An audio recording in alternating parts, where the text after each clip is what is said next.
Milenio 3, en la cadena SER, con Iker Jiménez. 17 minutos, bienvenidos amigos, 30,6 grados, la nave del misterio asciende, en esta ocasión incluso se aleja de la Tierra y va en busca de un misterio que hemos comprobado en esta misma cadena, en otros programas como Los Compañeros de la Ventana, que sigue produciendo todo tipo de reacciones. Es bastante insólito. Yo recuerdo que hace unos cuantos años, hace unos 15 años, haciendo una entrevista en unos pueblos de Extremadura, lo recuerdo como si fuera hoy mismo, un hombre con una hoz en la mano, que me estaba contando una vieja leyenda, de repente se sentó a reflexionar en un tronco de árbol junto a mí y me dijo: ¿tú te crees que hemos podido ir con una lata de sardinas a la luna? Desde luego que yo sí que lo creía, pero aquel hombre estaba absolutamente convencido de que no, de que el ser humano no había llegado a nuestro satélite. Lo asombroso, y lo vamos a demostrar con documentos, es que hay muchos que piensan lo mismo. Muchísimos. ¿Por qué? ¿Por qué se duda de que estuvimos en la luna? Lo que vamos a escuchar ahora mismo, con don Juan Carlos Ingelmo, la nave del misterio, lo que nos va a poner es una canción curiosa. No es una voz paranormal, no es nada parapsicológico, es la canción grabada más lejos de la Tierra. Escuchamos.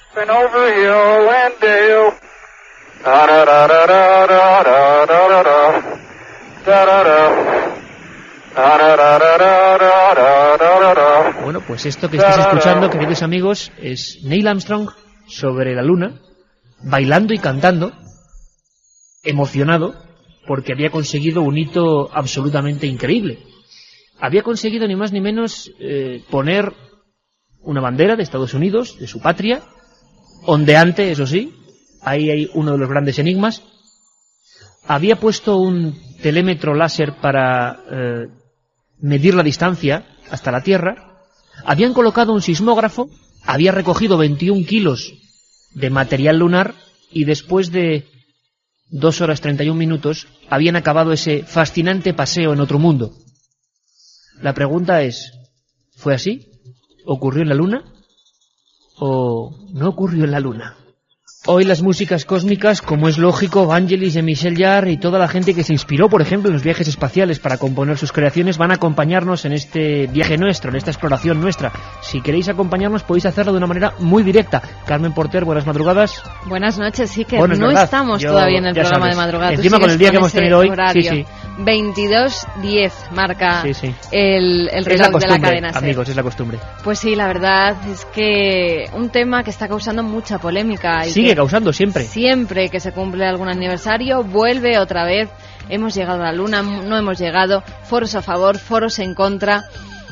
Pues no lo sé, vamos a tratar de tener las dos posiciones en el programa esta noche y a ver con lo que nuestros oyentes se quedan. ¿Creen que hemos llegado a la luna? 7640, palabra clave milenio, espacio y como siempre vuestras opiniones, lo que vosotros queráis. Si creéis que hemos llegado, decirnos por qué, y si creéis que no, también hacernos saber por qué es esa vuestra opinión. Además tenemos un premio importante, Carmen, un premio cuya portada es el emblema de este misterio.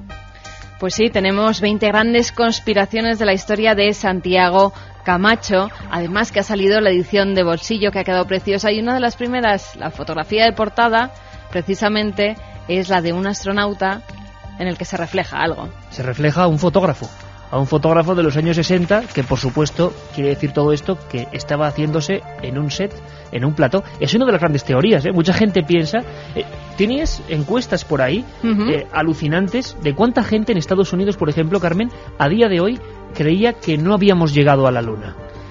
Pues sí, la verdad es que el 30% de los americanos cree todavía que no hemos llegado a la Luna. El 30%. El 30%. Es una cantidad muy respetable, son 60 millones de personas, ¿no? Sí, también hay otras encuestas de si creen que Estados Unidos volverá a la Luna, como lo anunció el presidente Bush, y el 58% cree que sí, el 34,62% cree que no, y no sabe, no contesta el 6,41%. Otro gran misterio, otro gran enigma. La gente se pregunta, la gente de la calle como nosotros, ¿por qué no hemos vuelto a la Luna después de tanta investigación, de tantos millones de dólares? ¿Por qué no hemos vuelto? Pues claro que nos va a acompañar nuestro querido amigo Santiago Camacho, que además está activamente implicado en Milenio en este verano. Pero antes, si queréis que sentemos alguna base para la cual podéis empezar a forjar una opinión, por supuesto vamos a tener los dos lados, el lado conspiranoico, que nos encanta en Milenio por supuesto, y el lado científico ortodoxo, vamos a llamarlo así. Vamos a tener varios invitados. El que fuera director de operaciones especiales de la NASA en España, don Luis Ruiz de Gopegui, nos dejaba muy claro por qué para él no se podía ni discutir, es decir, era un delirio discutir que hemos estado o no en la Luna. Pero lo cierto, lo acaba de decir Carmen, es que las encuestas dicen que la gente tiene grandísimas dudas. En La Ventana, nuestros compañeros, nos dimos cuenta de que la mayoría de gente que llamaba por teléfono, pues decía que no se creía, y era gente de toda condición. Es curioso, es un gran mito moderno, es la gran leyenda del siglo XXI. 7640 palabra milenio y lo que queráis, porque nuestra productora, Rebeca Collado, aparte de sondear el asunto en Internet, va a hacer un sondeo de vuestras opiniones. ¿Ganará el sí? ¿Ganará el no? Esto es un referéndum de apoloescépticos y apolocreyentes, Carmen. ¿El Apolo 11 llegó a la Luna o no llegó?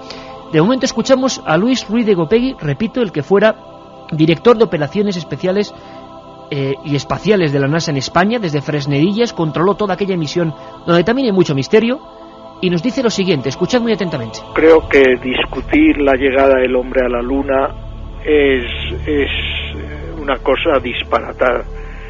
La llegada del hombre a la Luna fue un acto público, lo vieron no por la televisión, sino por una especie de radares que son los que siguen las naves espaciales. Uno de ellos estaba en Fresnedillas, donde estábamos todos nosotros, y esos radares detectan la posición, la velocidad, la aceleración, todo con respecto a la nave. Y no solamente los poseen la NASA, sino que los soviéticos también los tenían y también seguían las naves americanas, como los americanos seguían las naves rusas.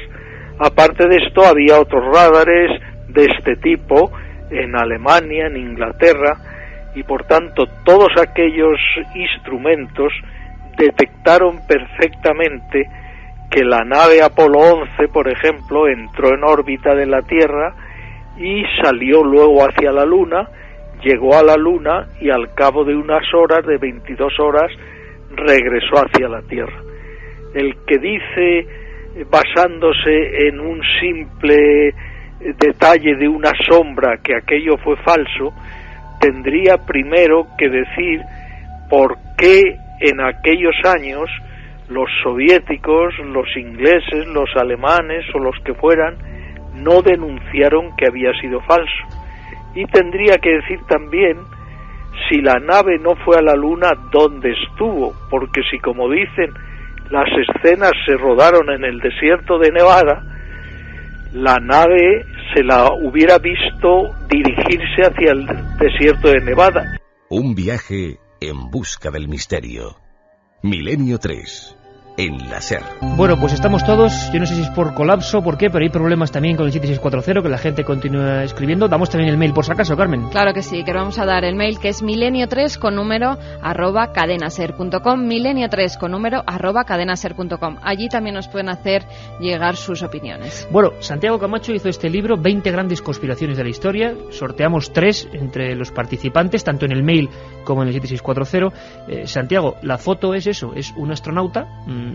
Bueno, todo el mundo cree que es Armstrong, el gran astronauta que sale a la Luna, y siempre en realidad es Aldrin, ¿no? Armstrong es el que le fotografiaba, fue una pequeña venganza, pero en el casco se refleja algo. Sí, se refleja la imagen de un fotógrafo. Y realmente, pues yo no tuve nada que ver con la portada, pero es muy llamativo que efectivamente los editores de esos 20 capítulos, cada uno de un tema diferente, escogieran precisamente ese como emblema del libro, como reclamo para los posibles compradores. Y es que es un tema que efectivamente, como muy bien has dicho en la introducción, sigue despertando interés, sigue despertando controversia, y la verdad es que mira que ha llovido desde entonces, pues sigue arrojando datos nuevos, sigue arrojando polémicas, y yo creo que hasta que no se verifique esa posible vuelta del hombre a la Luna que ha anunciado de manera, no sé si prematura, recientemente el presidente Bush, pues seguiremos igual, porque realmente ambas posturas, algunas más cargadas de razón y otras más cargadas de fe, pero todas son igualmente inamovibles, ¿no? Lo que está muy claro, Santiago, es que en Estados Unidos sobre todo hay un movimiento apoloescéptico tremendo que cala en la sociedad y que sobre todo tiene varios argumentos muy visuales, muy curiosos, que vamos a intentar trasladar a nuestra gente, por los cuales se duda, ¿no? Carmen, tú habías hecho un pequeño recuadro, digámoslo así, de los elementos por los cuales la gente apoyaba esa tesis que nos parece delirante, ¿no? Que ya lo repasamos uno a uno con Santiago. Elementos que, claro, estoy seguro que mucha gente ahora mismo en Internet, con la interactividad total, puede estar viendo imágenes de... Por cierto, estábamos todos enamorados del programa Google Tierra o Google Tierra, que podías ver los planos. También se puede hacer con la Luna, ¿no, Carmen? Lo tengo aquí... Fíjate ya, Santi, esto es increíble. Se puede navegar por la Luna y ver plano a plano. Y hay una zona donde te indican que ahí alunizó el Apolo 11, ¿no? Efectivamente, aquellas personas que quieran pueden ir a este servidor, a este buscador, a Google, ponen Moon, es decir, Luna en inglés, con 2 O's, y allí les saldrá y podrán escanear ellos mismos la Luna. Van a ver pues los cráteres, las líneas que hay, y también donde alunizó el Apolo 11, el Apolo 12, el 14. Pero vamos a ver, tienen una banderita, un número. Pero ahí me parece muy curioso, porque en el programa que escanea la Tierra tú puedes ir acercándote hasta casi ver los edificios. ¿Ocurre esto en la Luna? No, llega un momento en el que la Luna ya no puedes acceder más, ampliar más esas imágenes, y Google lo que ha hecho pues ha sido una pequeña gracia, una pequeña broma, que es poner un queso de Gruyère con esos agujeros que nos recordaría la Luna en los dibujos animados, por ejemplo. O sea que la bandera de la polémica no se puede ver.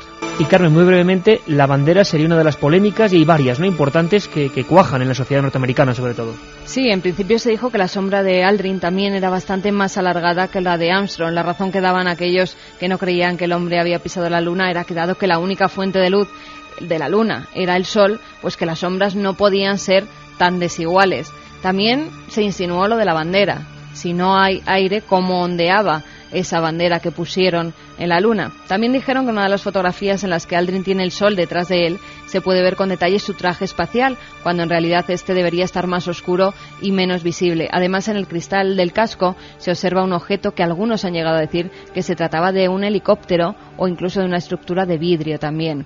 Una de las fotografías en las que Alan Bean sostiene un contenedor de muestras se ve la parte superior del casco, cuando esta, según los expertos y los conspiranoicos, no debería ser visible. Las sombras en el visor también tienen varias direcciones, por lo que esto indicaría que hay otra fuente luminosa en el lugar, que no es solamente el Sol. El módulo lunar tampoco dejó ningún cráter o huella del alunizaje entre sus patas, pero justo debajo del módulo lunar había una pisada que no debería de estar ahí. Además, se pueden ver claramente las letras United States, aunque están en la sombra, lo que indica de nuevo que se usó otra fuente luminosa. Bueno, pues milenio3@cadenaser.com y 7640, palabra clave milenio, para opinar y entrar en este debate. Santiago, quizá la bandera sea la gran polémica, que explican unos, argumentan otros, reexplican otros, y al final yo creo que la gente de la calle no sabemos qué pasa. ¿Qué pasa con esa bandera? Hay un plano, hay un plano largo, rodado con una cámara de cine de 16 milímetros, que iba instalada en el propio módulo lunar, que muestra a los dos astronautas, a Armstrong y Aldrin, clavando o intentando clavar, porque al parecer el suelo lunar era bastante duro por debajo de esa capa polvorienta, pues intentando clavar la bandera, y bueno, pues la dejan allí, y justo cuando la han soltado, en ese momento se ve ondear un poquito, se ve cimbrearse inexplicablemente esa bandera. En la Luna no hay atmósfera. Bueno, los más quisquillosos nos dirán que hay una atmósfera muy tenue, pero no hay una cantidad de atmósfera capaz de mover un objeto del tipo que sea, por liviano que este sea. Y ahora se puede ver cualquier fotografía, y lo evidente, porque yo he llegado a escuchar hasta que era de metal, he llegado a escuchar cosas de ese tipo, es que la bandera ondea perfectamente. No, la bandera no era de metal en absoluto. La bandera tenía un soporte de metal, es decir, para que se mantuviera erguida, lo que tenía era pues un travesaño horizontal unido al vertical en ángulo recto, del que colgaba como una especie de estandarte, pero era de un material, no sé si de tela o de plástico, pero desde luego de un material textil, y en aquel momento ondeó de una manera inexplicable. La NASA ha explicado esto, o lo ha intentado explicar, diciendo que bueno, que precisamente debido a la escasa gravedad de la Luna, pues los movimientos a la hora de clavarla, como si fuera una sombrilla, ahora que estamos en fechas estivales, pues quedó algún tipo de remanente, y eso pues por movimiento continuo, ¿no? Sí. Por no haber gravedad. Pero por más que se ve, pues se ve algo anómalo en ese movimiento, ¿no? Ese es uno de los caballos de batalla que los que defienden estas cosas se han agarrado más, pero ha habido muchísimos. De hecho, los hay muy llamativos. Uno de ellos, que es muy asombroso y que he tenido ocasión de comparar algunas de las fotos que se citan en Internet, llama bastante la atención. Citabas antes que en Google se pueden ver perfectamente las diferentes banderitas de los diferentes alunizajes. Bueno, las señales, porque las banderas no se ven. Se puede ver, exactamente, como un alfilerito señalando dónde fue cada sitio. Y vemos que están pues bastante alejados unos de otros. Lo que llama mucho la atención es que en fotografías de diferentes misiones con aterrizajes en sitios muy dispares se ven accidentes geográficos sospechosamente similares, por no decir idénticos, cosa que también han achacado estos defensores de la teoría del fraude pues a que se pudiera haber realizado en un decorado. La palabra también mágica, decorado, se ha repetido en infinidad de ocasiones. Hay productores de televisión, Santiago, convencidos, creo que incluso alguno tuvo un rifirrafe con algún astronauta precisamente, convencidos de que se hizo en una especie de set perfectamente acondicionado, precisamente por la batalla terrible con la Unión Soviética, por apoderarse del primer puesto en ese ranking de la conquista espacial.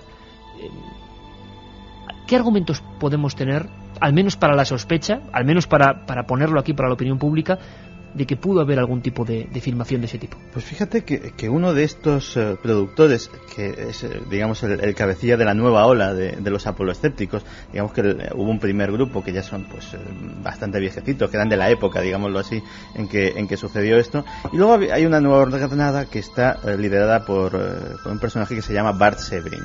Bart Severin es, para que los oyentes se hagan una idea, un productor de documentales del estilo de Michael Moore, pues muy transgresor, muy directo a la hora de hacer sus comentarios. Tuvo efectivamente con el propio Aldrin un rifirrafe en el cual Aldrin pues le agredió, le pegó un puñetazo. Esto terminó en un juicio, etcétera, etcétera, y bueno, el juez despachó a Aldrin con una regañina y le dijo que si no fuera por su prestigio y por haber sido quien es, pues probablemente la cosa hubiese ido a mayores. Y es que Severin le había dicho, le había puesto una cámara delante de las narices y le había dicho: ¿usted juraría delante de esta Biblia que estuvo en la luna?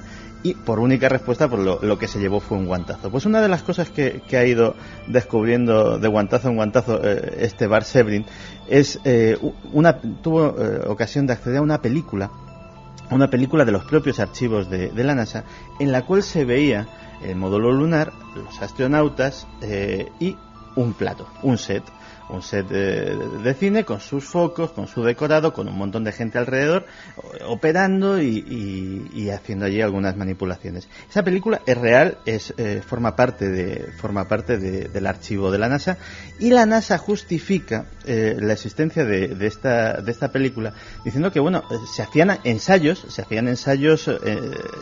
incluso coreográficos de cómo iba a ser ese momento del alunizaje, de cómo quedaría estéticamente mejor. Digamos que no se dejaba absolutamente nada a la improvisación y aquello se filmaba como si fuera una película. Claro, uno no puede menos que pensar es de si aquello ya estaba filmado, pues a lo mejor en un momento de apuro, en un momento en que algo no hubiese salido bien, pues ¿qué impedía sacar esa película a la luz?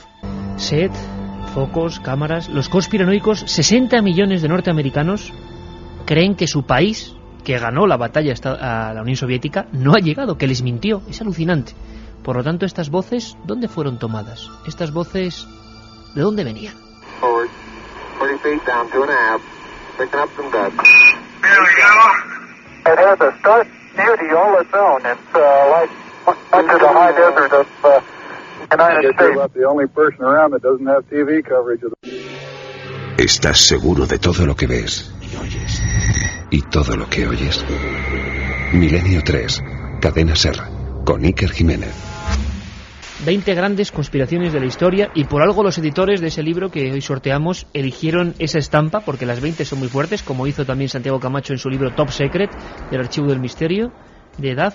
La verdad es que hay un montón de temas en los que Santi está muy versado y se ha metido en el lado oscuro de la información, pero eligieron eso por algo, y es porque la iconografía del supuesto fraude, o más que el fraude, la leyenda que hay, que mucha gente cree en ella, llama mucho la atención. Es como cuando las enciclopedias de arte empiezan con la máscara de Tutankamón y no con no con la época de las cavernas, es porque algo llama la atención. Y cuando vemos las imágenes de la Luna, cuando vemos los astronautas, cuando escuchamos incluso esas voces, da la impresión de que algo nos llama, que nos quedamos ahí como hipnotizados. Claro, que fuese un fraude nos parece muy difícil, pero la realidad es que hay millones y millones de personas en América y en el mundo, y en España, por lo que estamos viendo, que no creen que hayamos llegado allí, que fue una maniobra. Es curiosísimo. Carmen, ¿qué está opinando la gente? Pues mira, por ejemplo, tenemos a Pedro que nos dice que él no cree que el hombre llegará a la Luna. ¿Por qué se ve que se mueve la bandera y sin embargo el polvo de las pisadas apenas se levanta y si se levanta cae en el mismo sitio? Lo del suelo lunar y esa huella debajo. Bueno, hay una cosa, Santiago, todos los argumentos a los cuales nos da paso Pedro, que es que cuando aterriza ese módulo tenía que haber montado un guirigay terrible, ¿no? Y sin embargo el suelo está lisito, perfecto, menos una pisada justo debajo, ¿no? Sí, hay, además se han intentado hacer con la documentación gráfica solamente análisis muy rudimentarios de granulometría, es decir, por la fuerza del chorro lanzado a presión de los gases de la ignición del motor, pues se deberían haber desplazado las partículas de polvo más ligeras hacia el exterior y haberse quedado las más pesadas, digamos ya las piedrecitas, por decirlo de alguna manera, en la zona más debajo del cráter. Y al parecer la conclusión a la que se llega es que el suelo es bastante uniforme, es decir, que no hay en la composición del suelo no ya un cráter, sino ni siquiera una leve variación en el tono tal vez de ese suelo que nos dé una pista, ¿no?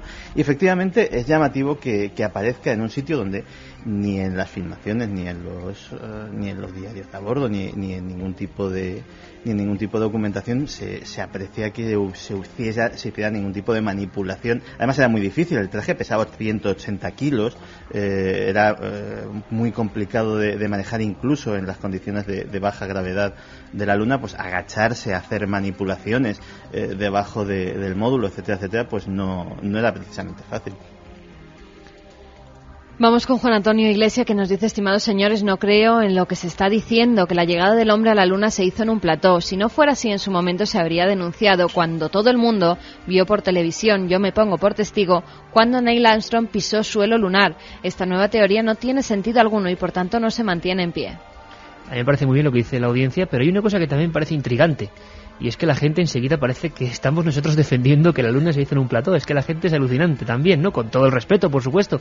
Pero enseguida piensan que nosotros... No. Nosotros, así como hemos escuchado a Luis Ruiz de Copegui diciendo que es un disparate si quiera pensarlo, presidente de operaciones en la NASA en España, estamos escuchando también por qué mucha gente no lo cree. Pero nosotros no estamos tomando partido. El partido lo tomáis vosotros. Iñaki nos dice: está claro que es una mentira. Durante la Guerra Fría entre USA y la Unión Soviética, ¿por qué no se ha vuelto a ir desde entonces?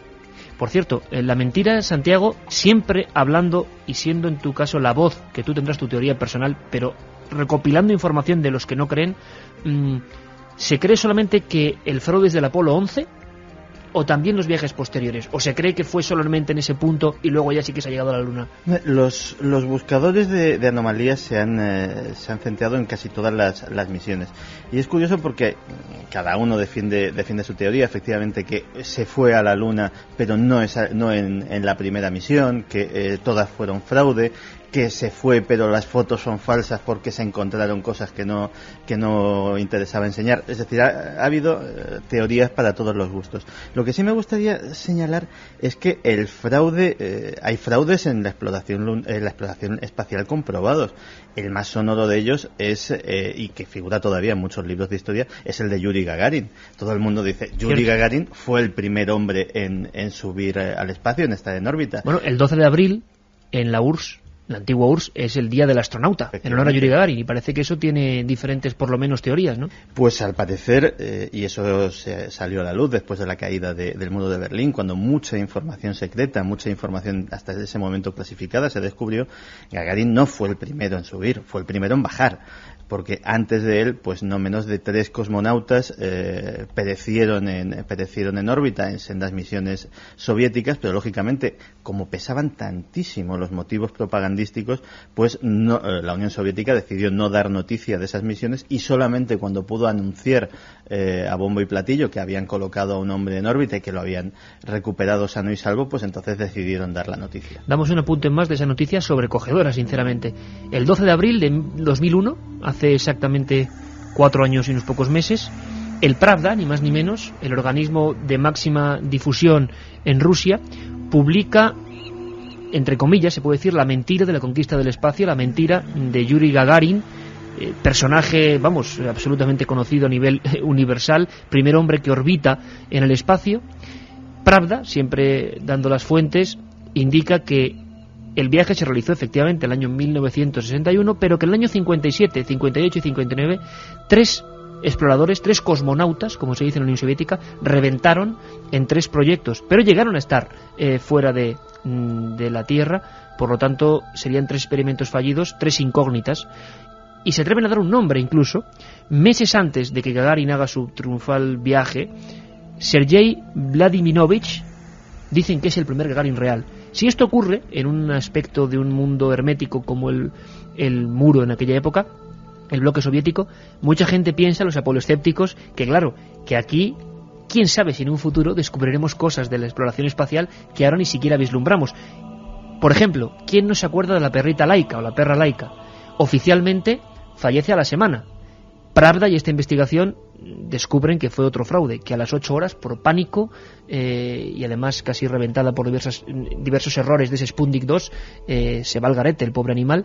Sin embargo, durante 40 años se mantiene, justo 40 años después se hace pública esta historia. Es francamente alucinante. Antes de hablar con Juan Carlos del Álamo, que nos va a poner también en órbita en cuanto a su situación y en cuanto a su opinión personal de este asunto, que cuando menos lo que queremos es generar un debate interesante a favor y en contra, vamos a escuchar a Javier del Pino desde Estados Unidos, porque él nos elaboró una crónica muy curiosa. Fijaos qué sencilla es la historia, porque la NASA se gasta $15.000 en un manual para que se lleve a las escuelas y para que los profesores puedan argumentar y no se vean avasallados por los muchachos que ya accediendo a Internet dicen: oiga, profesor, ¿cómo que llegamos a la Luna?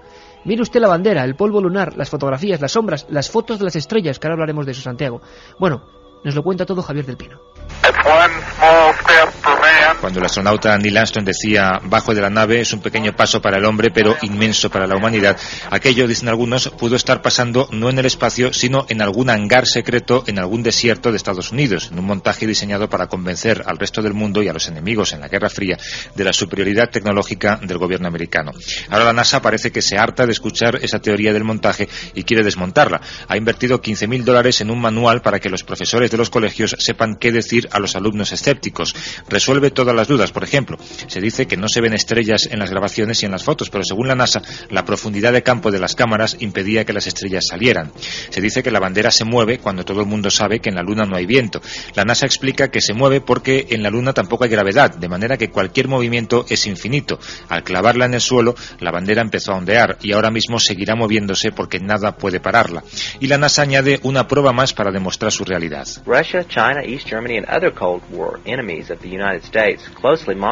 Rusia, China, Alemania del Este y otros enemigos de Estados Unidos durante la Guerra Fría seguían de cerca nuestras misiones a la Luna. Era muy fácil determinar si las señales de radio llegaban o no desde la Luna porque se podía comprobar en las conversaciones con la base que el retraso de la señal era proporcional a la distancia con la Luna. Si algo, lo más mínimo, hubiera levantado sospechas, esos países rápidamente lo habrían desvelado y habrían hecho saber al mundo que Estados Unidos estaba poniendo en marcha un montaje. Sin embargo, ninguno de ellos puso nunca en duda aquel logro de la NASA. Es muy convincente que hasta tus enemigos reconozcan tus méritos. Un detalle más, hace poco tiempo el productor de un programa de televisión que pretende demostrar que el aterrizaje en la Luna es mentira, se encontró en un hotel de Los Ángeles con Buzz Aldrin, uno de los 3 astronautas de aquella primera misión. Sacó una Biblia y le dijo: júreme usted sobre esta Biblia que ha estado en la Luna y ha pisado ese suelo.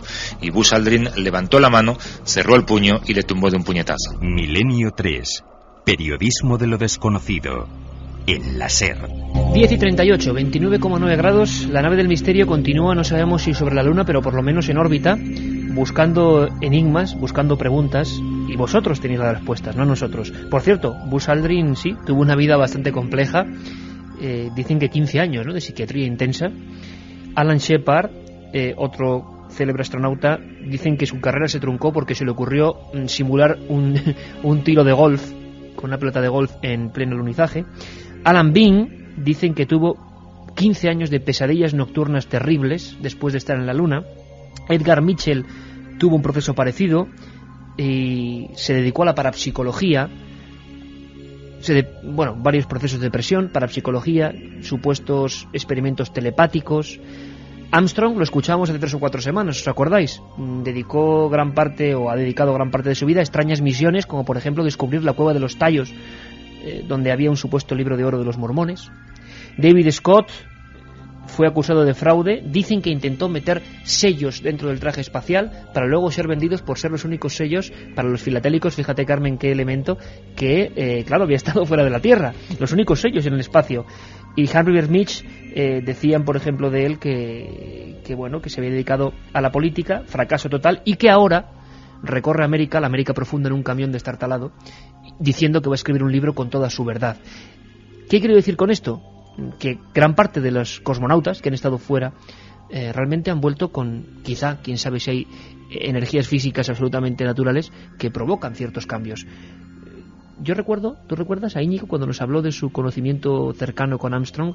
Que era un tipo muy raro, decía Armstrong, ¿no? Habían quedado como aislados dentro de su mundo. José María Íñigo, que entrevistó a Armstrong y que decía que eran personajes que eso de haber estado fuera del espacio les había marcado y que solo se veía eso con muchos años de análisis, no después, cuando llegaron como héroes en aquella famosa cuarentena y cuando llegaron como héroes, no, sino después, poco a poco. Fueron personajes y siguen siendo personajes bastante extraños y lo entendemos, oye, es normal. ¿Quién es Juan Carlos del Álamo, Carmen? Pues es nuestro invitado también esta noche junto a Santiago Camacho. Él es ingeniero aeronáutico, ha trabajado en la NASA, también con Pedro Duque, por supuesto, y es profesor ahora en la Universidad Politécnica. Y le agradecemos muchísimo a Juan Carlos que esté con nosotros en esta noche en la que cientos de miles de amigos están haciendo preguntas. Juan Carlos, buenas noches. Hola, buenas noches. Oye, Juan Carlos, imagino que no sé si tú también te habrás llevado las manos a la cabeza, como más o menos hacía don Luis Ruiz de Gopegui, que es buen amigo, por aquello de los argumentos de los que no creen que se ha llegado a la Luna. ¿Tú qué opinas? Bueno, no sé. A mí me parece que es despreciar el trabajo de 2 millones de personas durante una década. Esto es aproximadamente una de cada 100 personas en Estados Unidos. En esa década estaban trabajando solo con ese objetivo. ¿Una de cada 100 personas en Estados Unidos? De manera directa o indirecta, sí. Uh-huh. Cual es un porcentaje elevado, ¿no? Luego, bueno, no me gustaría entrar a hablar de cada pequeño detalle, ¿no? Porque, claro. Uh-huh. Por ejemplo, hombre, lo de la bandera es... Claro, como no hay atmósfera, pues precisamente por eso pues el movimiento de la bandera no se amortigua, ¿no? Detalles, el de la sombra que contaba Santiago, uh-huh.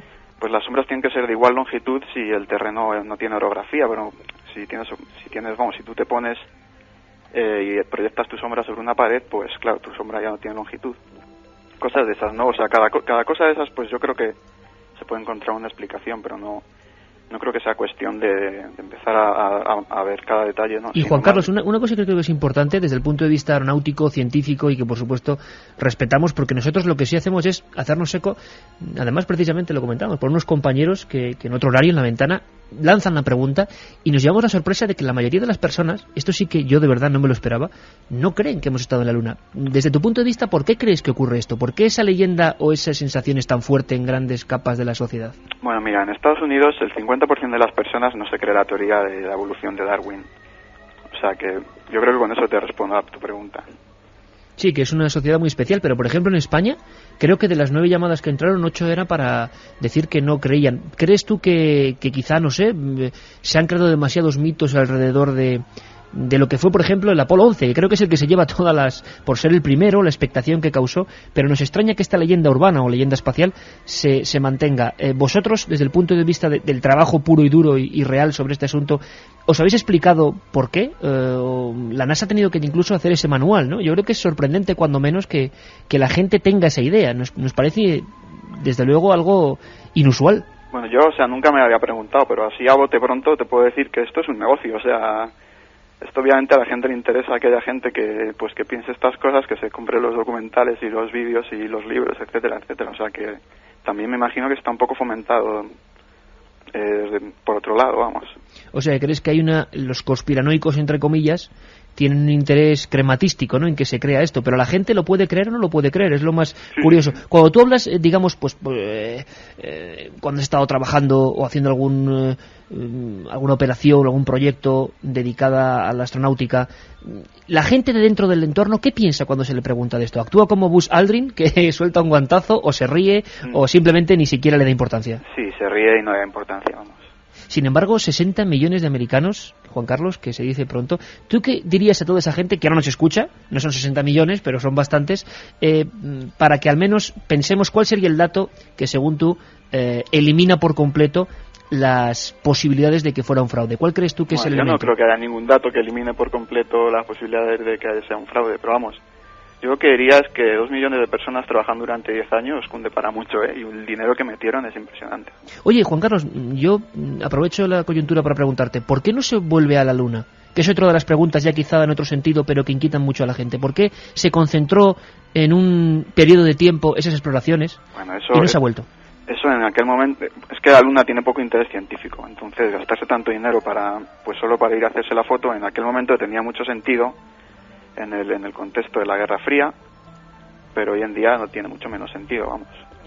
Ahora se piensa en ir a la Luna como un primer paso preparatorio de cara a ir a Marte, ¿no?, que sí que tiene muchísimo más interés científico, pero ir porque sí, pues es muy caro, vamos, no tiene mucho sentido. Oye, Juan Carlos del Álamo, te agradecemos muchísimo tu opinión y haber puesto aquí tu posición, que creo que también es absolutamente respetable, y es que 2 millones de personas trabajaron afanosamente para conseguir ese sueño, esas imágenes, el 20 de julio del año 69. Un abrazo muy fuerte, amigo. Muchas gracias. Hasta luego. Pues una persona trabajando desde dentro, que ha trabajado para la NASA, profesor, y claro, imagino que se quedan hasta un poco cohibidos en el asunto de que decir, hombre, esto no se puede ni siquiera discutir.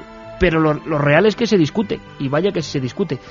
Guerra Fría, Santiago, otro de los elementos importantes por los cuales muchos conspiranoicos dicen, claro, fue un truco para adelantarnos a los rusos. ¿Hasta qué punto estaba la Guerra Fría? Escuchamos de nuevo al director de operaciones especiales en aquella época en la NASA, cuando se llegó a la Luna, a Luis Ruiz de Gopegui. Fíjate, Carmen, lo que llega a decir, de cómo estaba de enconada la situación entre americanos y rusos. Los soviéticos se habían puesto al frente de la carrera espacial porque tenían lanzadores mucho más potentes, y lanzaron a Gagarin cuando los americanos no podían hacerlo. Hicieron una serie de maniobras y de cosas que demostraron que su tecnología estaba muy avanzada. Entonces Kennedy lanzó el reto y le dijo a la NASA, pedirme todo el dinero que necesitéis, que os lo daré, pero tenemos que ganar a los rusos, a los soviéticos, y tenemos que llegar a la Luna antes que ellos. Un programa que se sumerge en el otro lado de la realidad. Milenio 3, con Iker Jiménez y todo su equipo en la SER. Qué bueno es Jean-Michel Jarre, ¿eh? Es el sonido del espacio, ¿eh? El sonido que tiene que escucharse, porque decimos que al escuchar a Armstrong cantando, la verdad es que, bueno, un tenor, para los tres tenores no estaba, ¿eh? Hizo bien en dedicarse a ser astronauta y no a ser cantante. ¿Qué dice la gente, Carmen? La humanidad sí que dio ahí un gran paso. José Antonio Gómez nos dice, hola, me llamo José y mi mujer es norteamericana. Muchas veces hemos hablado sobre este tema y nos hace dudar de la veracidad sobre el alunizaje. Muchos de su familia opinan igual. Incluso hay una película sobre este fraude, que no me acuerdo su nombre, y demuestra con los mismos argumentos que se exponen en este programa y la razón de este fraude, que tenía que ver con la Guerra Fría. Guerra Fría, elemento clave parece ser, según los conspiranoicos, para que se hiciese una especie de apaño, de atajillo, ¿no? Reyes desde Valladolid nos dice, ¿alguien se cree que los americanos llegaran y no han vuelto a ir? Habrían vuelto para demostrar que son los mejores y para buscar petróleo o poner una cadena de hamburguesas. Regresaron varias veces, ¿no? Supuestamente, varios Apolos regresaron allí. Me parece imposible que llegara a la Luna, nos dice. Bueno, Carmen, ¿te estás dando cuenta? Más gente del no. Más gente del no, más gente que opina que no hemos llegado a la Luna. Oye, hubo un libro que se llamó, en su época mítica de los misterios, Peter Colosimo, Sombras de las Estrellas. No tenía nada que ver, pero me he acordado de eso porque las estrellas son otra de las claves, ¿verdad, Santiago? Llevaban estos astronautas unas Hasselblad, que ya les quisiéramos, a pesar del 69, tener tú y yo aquí, para nuestro equipo, porque son una maravilla, de gran definición, y uno de los argumentos de los conspiranoicos es que no hay fotos de las estrellas, y ni siquiera hicieron una foto del espacio, de la visión del espacio desde la Luna. Y efectivamente es llamativo. Lógicamente, y eso sí que cualquiera que sepa un poco de fotografía lo sabe, fotografiar las estrellas es difícil, requiere un tiempo de exposición muy amplio, porque es una luz muy débil. Pero, caramba, estaban ante un espectáculo único. Estaban ante un espectáculo, yo creo que incluso de valor astronómico. No sé si los telescopios de la época serían capaces incluso de a través de la atmósfera escudriñar simplemente lo que se podría ver a simple vista desde esa luna.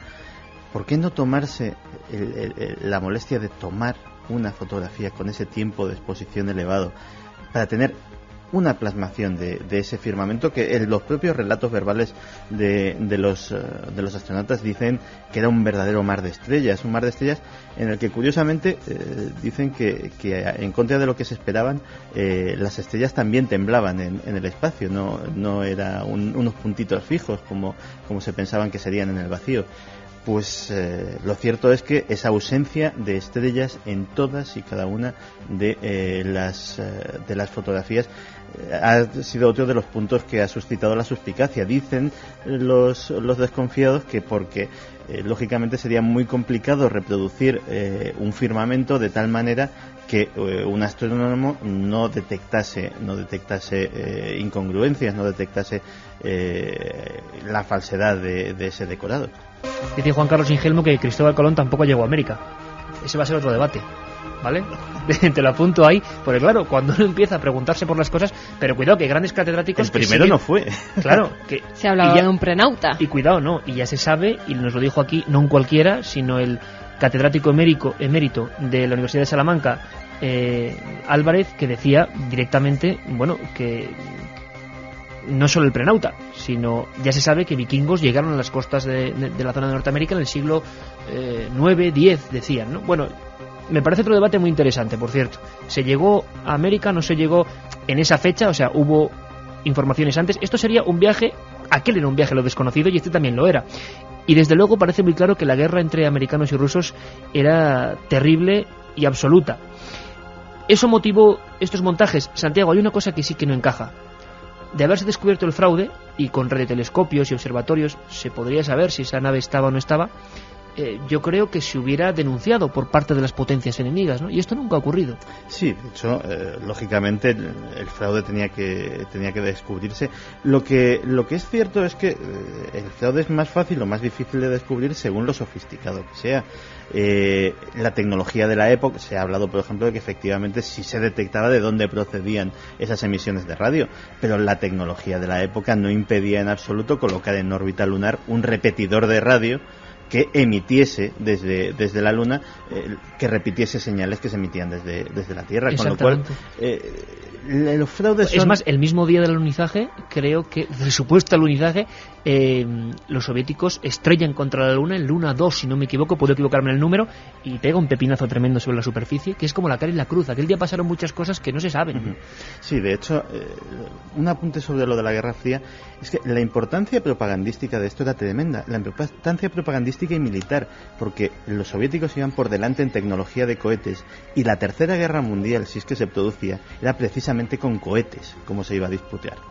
Una cosa, Santiago, tu libro, que sorteamos 3 ejemplares, lo repito, 20 grandes conspiraciones de la historia, en bolsillo, fue número 1 en Argentina durante varios meses. Yo no voy a culparte por ello, al revés, ya me gustaría a mí haber sido número 1 en Argentina, sino que Juan Carlos del Álamo, nuestro invitado, que gentilmente ha comentado también esa idea, ¿no? Que hay todo un comercio. En Estados Unidos, por ejemplo, ha habido elementos parecidos, éxitos de ese calibre publicándose sobre la Luna. No, en realidad los libros sobre este tema han tenido una difusión relativamente modesta, no han llegado al punto de bestsellers.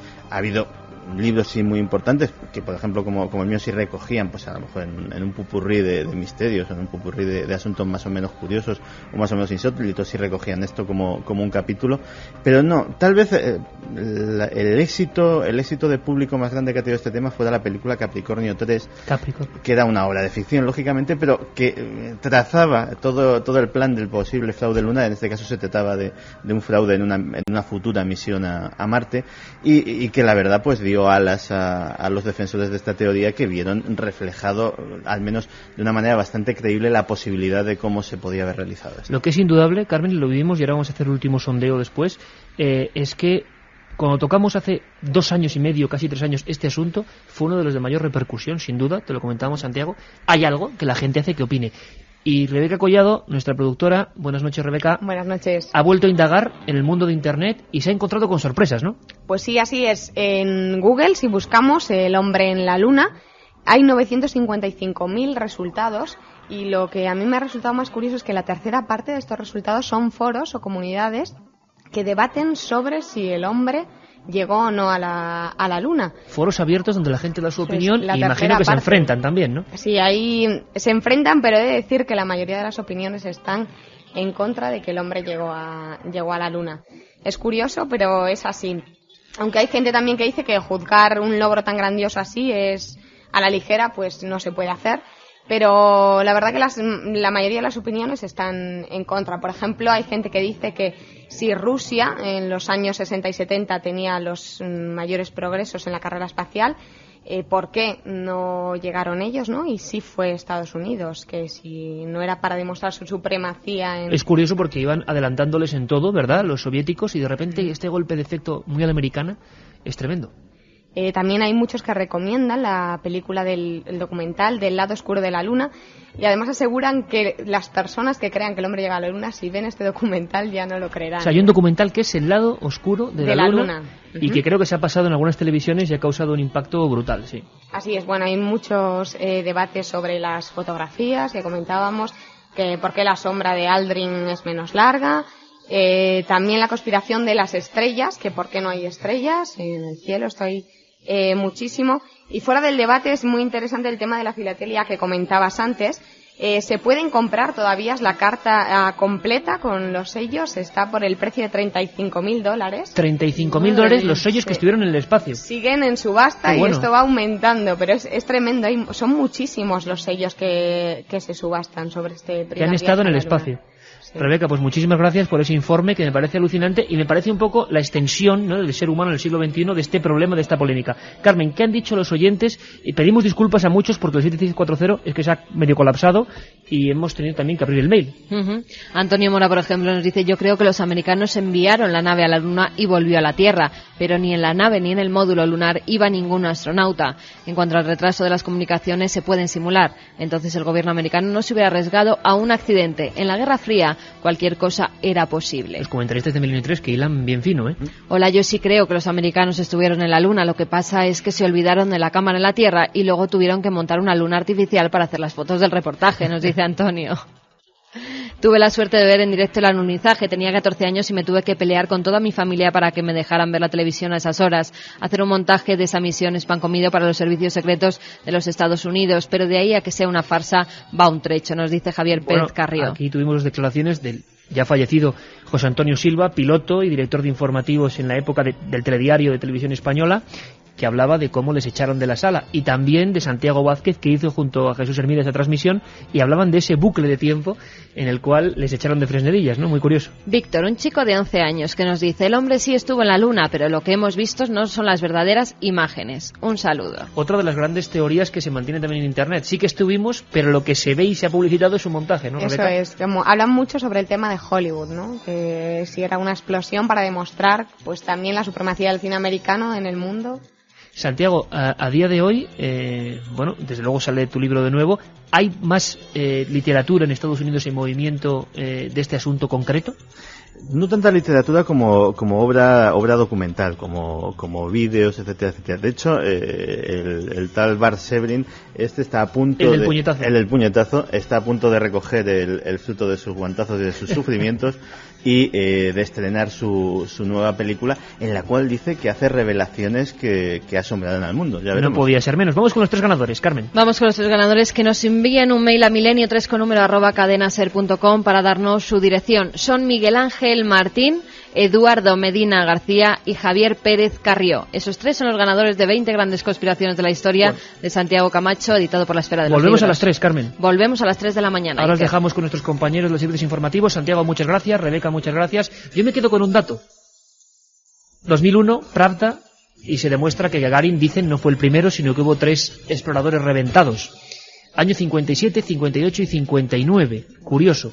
¿Algún día descubriremos algo parecido de lo que nos contaron en la Luna? ¿Quién sabe? Y que nuestros comentaristas, más del 65% opina que no hemos llegado a la Luna. 65%.